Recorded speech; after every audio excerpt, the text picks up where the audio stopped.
Hey everybody, this is Jim the Tabletop Engineer, and welcome to a new episode. This one is the pre-rolls for Turn 6, campaign Turn 6 of Five Parsecs from Home.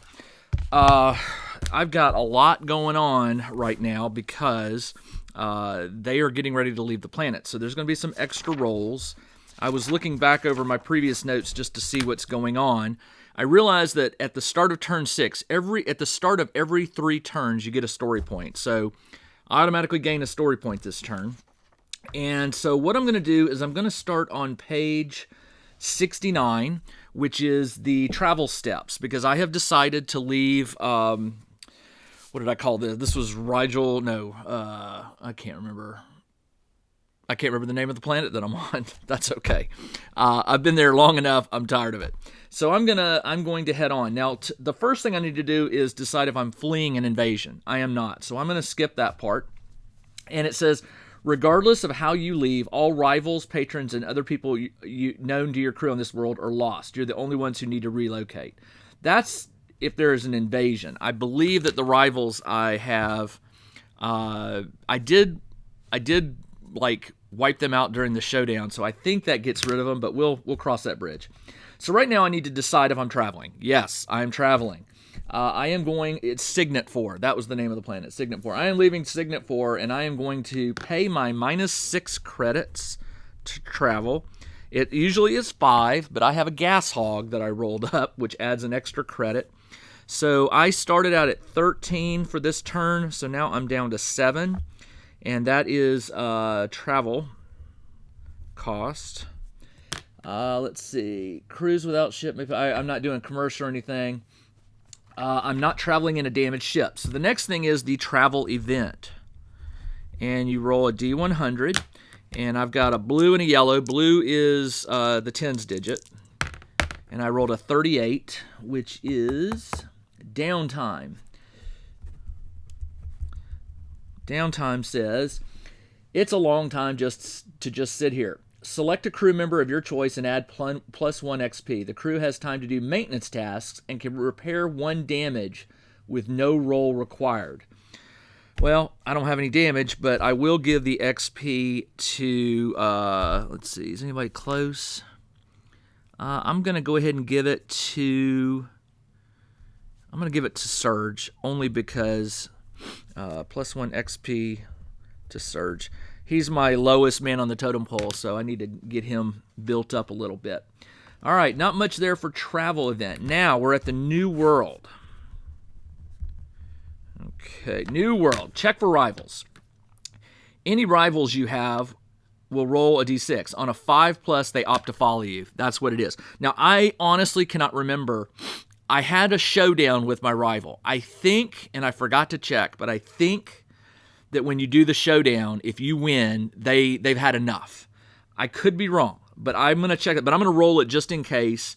So roll a d6. On a 5 or higher, they opt to follow you. I rolled a 3, so it doesn't matter. No, rivals do not follow.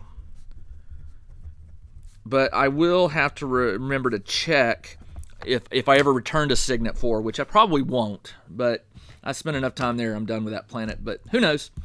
Dismiss all patrons. That's easy. I don't have any patrons. Check for licensing. Okay, we're going to call this planet, we'll call it Bison 7. I have no idea how that just popped in my head. Actually, I do. I drove by a Ted's Bar and Grill the other day. Ted Turner serves bison meat at his restaurant, so it was in my head. Bison 7. I don't care. Bison 7, let's roll for a license. Roll a d6. On a 5 or 6, it requires you to perform, a freelance license is required to perform patron jobs. Roll 1d6 to determine how many credits. Once purchased, it remains in effect. Oh, come on. On a 5 to 6, it needs a license. I rolled a 4. No license. Excellent. I'm low on funds. I don't need to be spending any money right now. It says you can attempt to forge a license. Not going to do that. That could cause you to have a rival. I'm starting this planet clean. I don't want any rivals right now. Now let's roll the world trait. And this one is a D100. So again, blue is high. The world trait, roll on the D100. Okay, so it's over here. That is an 80, which, man, there's a lot of world traits. Wow. This game is so incredibly detailed. I mean, there's not tables of like 1 to 6 world options. There's probably 25 to 30 here. All right, 80 is flat. Do not place any hills or raised ground on the battlefield. So basically, it's just a plain. I never do that anyway. I actually probably should consider doing elevation, but that's tricky. I don't worry about that. All right, so far so good. Now the world steps. Upkeep. Well, this is the part that hurts. I have 8 crew members. It costs me 1 credit for a crew of 4 to 6, and then 1 additional credit for each member past that. So I am paying 1, 2, 3, minus 3 credits for 8 crew. 6, 1, 2, 3, that's right. And now I'm down to 4 credits. Man, I need some money. Ship debt. My ship debt is at 5 right now. It's going to go up to 6, but I'm not going to spend any more credits because I just don't know what's going to happen. I may need those. So my ship debt goes up 1, plus 1 to 6. All right, so it goes up to 6. I was hoping I would get some good money on the last battle, but that just didn't happen. It was a rival, so I didn't get to do a patron job. I got no hazard pay. I got no benefits, nothing like that. All right, pay for medical. Okay, I have thought about this. Six and Droon were knocked out in the last game. They were a casualty, and then when I rolled to see what happened to them, they're out each 1 turn. I am going to use one of my insurance checks. I have 4 of them, now I have 3, to reduce 6, so he is now available. 6 is out of medical or whatever a robot would be in. I guess he's out of the garage. And I'm going to leave Droon because he'll be available in the next turn. I still have 7 to choose from with 6 out of the thing, so I'm not hurting there. Let's see. Ship debt, ship repairs. I don't have any repairs to make, so I don't have to worry about that. Assign tasks. Okay. It says every campaign turn, each crew member can engage in 1 task, but it says each crew that isn't in sickbay can take on a task. So I cannot assign Droon a task. So I've got Captain, and I've got 6, and I've got Vey, Huala, Freak, Blue Eyes, and Surge. Okay, first off, I don't believe I have anything to repair. I do not. I have nothing to repair, so I don't have to worry about the repair thing. I don't have any rivals, so I don't have to do a decoy. I don't have to track because I don't have a rival. So really, it's find a patron, train, trade, explore. I'm not going to recruit. So I have 1, 2, 3, 4 options and 7 people to do it. Now, there is no benefit. It doesn't matter who you assign to do anything. Like finding a patron, you would think that the captain, if you assign the captain to go find a patron, that might give +1 to the roll. It doesn't. So what I'm going to do is I'm going to go captain and 6 will each do a find patron. They'll just do find patron because you get a bonus to the roll. If you have, for each crew member that you add to the search, you get +1 to the roll. And you want to roll 5 or higher. So I can also spend money after the roll. After rolling, you can spend credits and you get +1 per credit to up the number. So if I rolled a 4, I could spend a credit, turn it to a 5, and get a patron. They and Huala are going to each... do I want to train? I may give that to Surge again. They're going to trade. So I get 2 trade actions. And Freak and Blue Eyes are going to explore.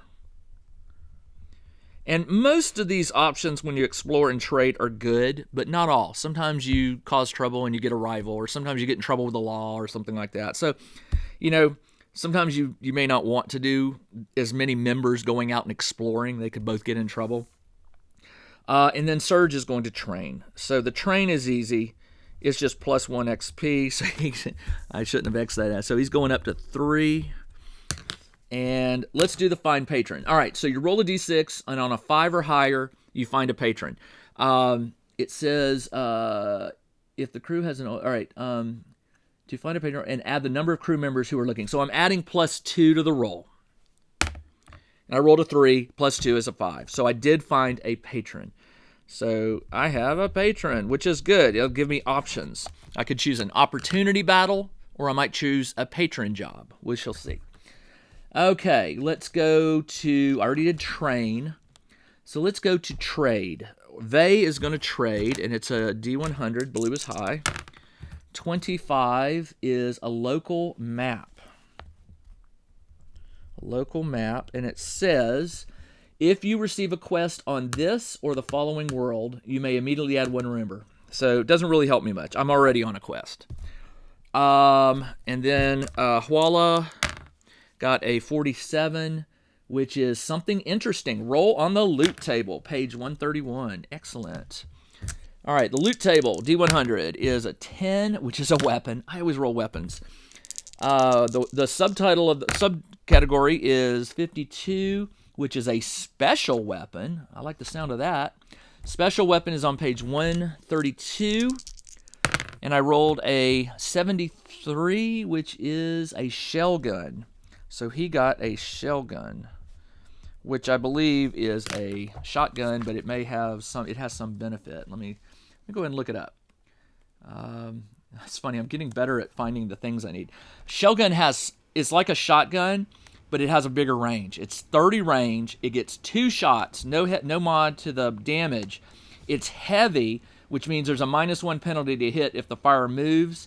And area, resolve all shots against the target, then resolve 1 bonus shot against every figure within 2 inches. So it's like a shotgun, but a long-distance shotgun. That's cool. I do like that. All right, Freak and Blue Eyes are going to explore. So let me go back to the explore table. Exploration is on page 80. Blue is high. 7 is for Freak. 7 is... must have been something I ate.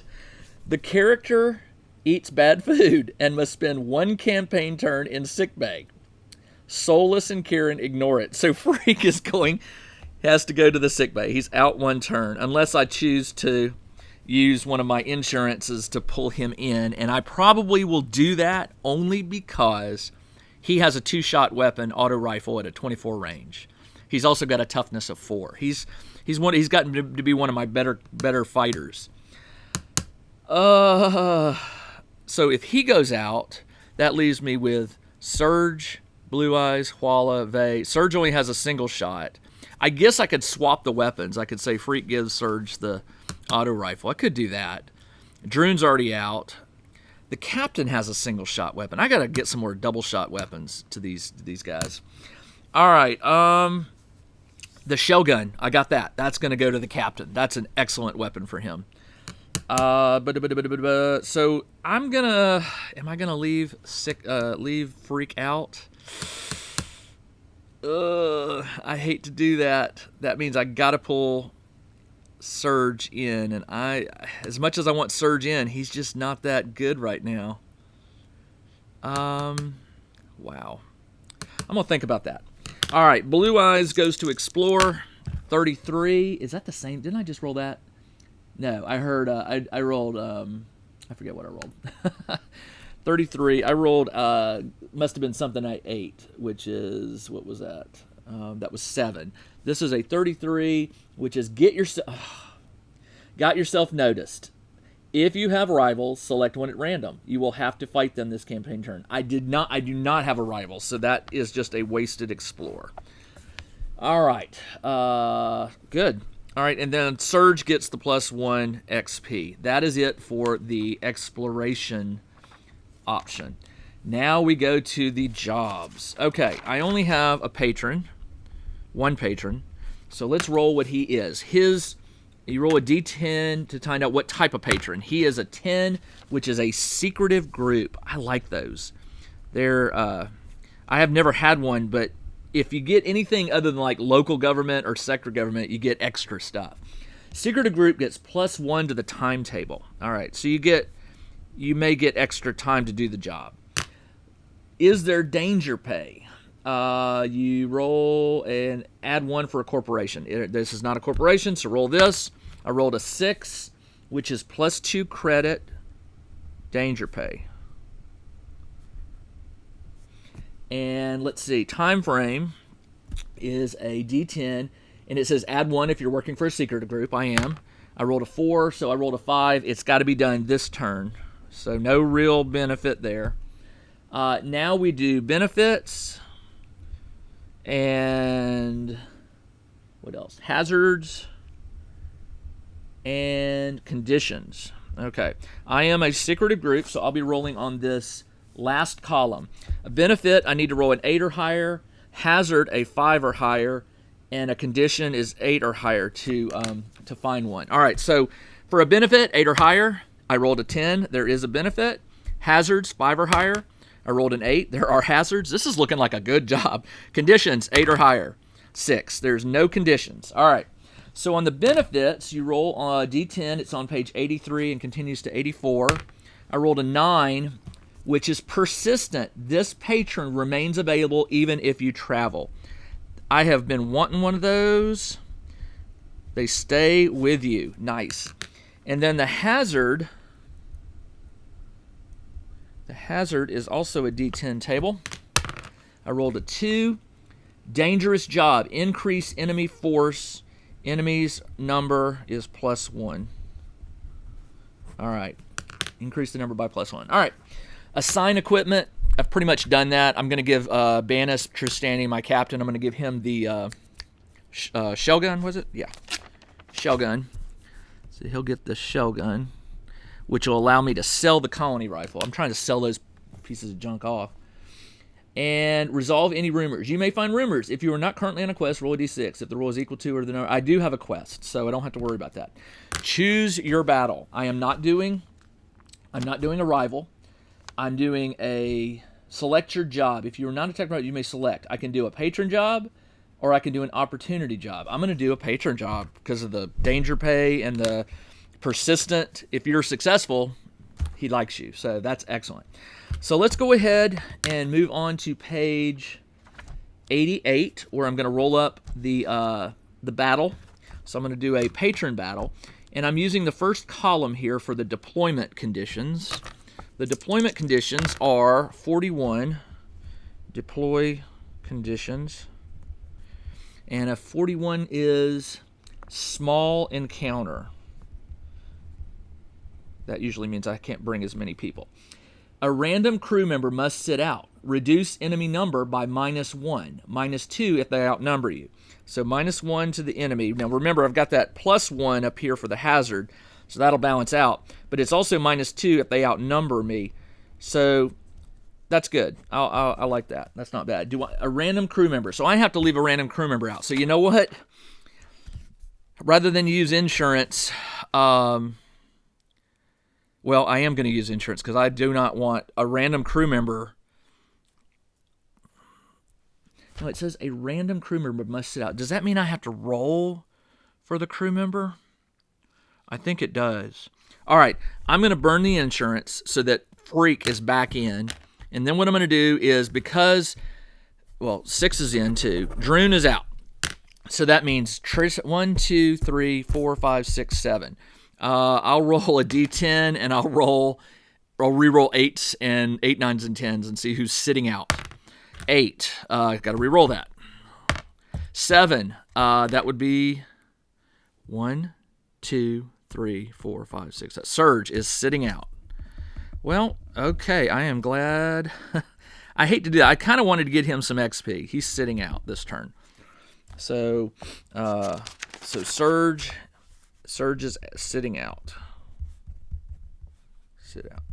All right, that's the deployment condition. The notable site, and this can be good or bad. This is something usually that affects the battlefield, like a boon, like you can find something, or let's see, is it D1? Yeah, D100 is an 87, which is a peculiar item. Gain 2 XP. So it says make sure the item is placed. All right, so there is a peculiar item. And it says it'll be placed 2d6 plus 2 inches in a random direction from center. Random from center. And it is worth plus 2 XP. I guess I can give that to anybody. All right, that's kind of cool. All right, the objective. Let's do that. It's a D10. I am doing a patron mission, so I'm rolling on that column. And I rolled a 5, which is move through. That basically means I've got to get 2 or more of my crew to get from one side off of the table on the other side. You win the mission if at least 2 crew members move off the opposing battlefield. If you drive off all the enemies, you win as long as you have at least 2 crew members remaining. So that's not a bad one. I can deal with that one. That is the objective. No rivals. And so now we determine the enemy. All right, so you go over here. Now the number, it says for a campaign crew of 6, it doesn't matter if you're bringing 6 to the fight. You could be bringing 4 to the fight, 3 to the fight. But at the beginning of the game, you select your campaign crew size, which is 6. That defines the maximum number of miniatures that you can bring to a battle. So I set it at 6. So at 6, you're going to roll 2d6 and pick the highest result. This is the number of opponents. So I rolled a 2 and a 5. So there are 5 opponents, but it's -1 enemy, so it goes down to 4, and then it goes up 1 enemy for the hazard. So it remains at 5 opponents. The -2 is only if they outnumber me, and I'm bringing 6 to the... No, I'm bringing 5. It said one has to sit out, so I can only bring 5 to the fight. So it's going to be an even fight, 5 versus 5. That's fine. That's the number of them. Now, out of the 5, let's see. It says if you encounter 3 to 6, 1 specialist. So out of these 5, there'll be 1 specialist. And it says if you encounter 4 or more opponents, 1 will be a lieutenant. So there'll be a lieutenant, a specialist, and then 3 regulars, whatever those may be. And let's see. Let's flip over, and I am going to roll on the enemy encounter table, which is on page 94. I'm doing a patron job. So I roll 100, and that's a 19, which is criminal element. All right, so I'm fighting criminal element. 5 of them times 5. And sometimes they have a modification to their number, so we'll see. And then you roll a D100 under the criminal element, which just happens to be this first one. So I rolled a 97, wow, which is gunslingers. That doesn't sound good. That sounds like they may be good accuracy. Gunslingers add +1 to their number. So I'm going up to 6, so there's 6 of them.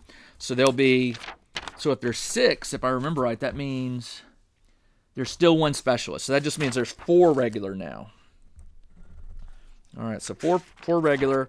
So the gunslingers, they are panic on a 1 to 2, which that's good.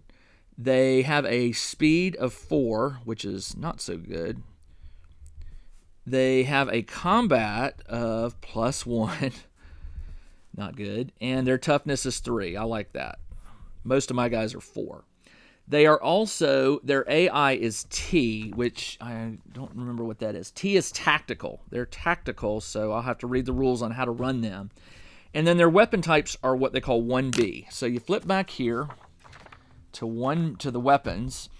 All right, so I have 4 regulars, 1 lieutenant, and 1 specialist. So what you do for the regulars, you roll on column 1. 1B means you roll on column 1. You roll a D6. I rolled a 4. Did that roll off? I rolled a 4. That means they are using military rifles. Do I have anybody using a military rifle? Yep, I do. They're only a 1-shot, so that's good. The lieutenant and the specialist roll on a different... No, the lieutenant gets the same thing, but also gets a blade for a close combat. Plus a blade. And then the specialists get to roll on the specialist column, which is B. There's an A, B, and C. This is a 6. I rolled a 1, which is a marksman's rifle, which I don't think I do. I have one of those? I do not. I think I sold one. I still think that's a 1-shotter. Let's double check. I think pretty sure the marksman rifle is a 1-shotter. Come on, where's the weapons? Here we go. Marksman rifle is a 1-shotter, but it's got a range of 36. So That's interesting. Okay, now you go back. There's a lot of flipping in this game. Now you go back, and we determine the number of enemies and the lieutenants. We roll to see if there's a unique individual. It says, unless fighting an invasion from the roving threat, so roll 2d6. You add +1 if there's an interested party. Mine is not. Mine is the secretive group. On a 9, you roll 2d6, and on a 9 or higher, you get a unique individual. I rolled a 10, so I get a unique individual. So let's go back here. So I'm already now up to 7. The unique individual is a D100. That's a 3, which is an enemy bruiser. So you've got a bruiser, and they take on the same traits. I don't know why I wrote that there. It's a bruiser, and that's a unique. And the bruiser has +1 toughness, so his toughness goes to 4. His AI is G, which I believe was guardian. I'll have to look that up, but he's a guardian, which probably means he holds back and just defends. So we'll see how that works. Let's see. Unique individual. And he's got a power claw, which I'm not sure what that is, but I'm sure it means brawling and in close and personal. So I have 4, 5, 6, 7 enemies I'm going to be going up against. And I think that's all I do for this. That is it. Okay, folks. I've got the battle sort of figured out as to what it's going to be. I will type up my notes, update the character sheet with who's in, who's sitting out, all that stuff, insurance that I've used, all that, and I will make these files available with this video. I'll include a link where you can go download it if you want to check that out.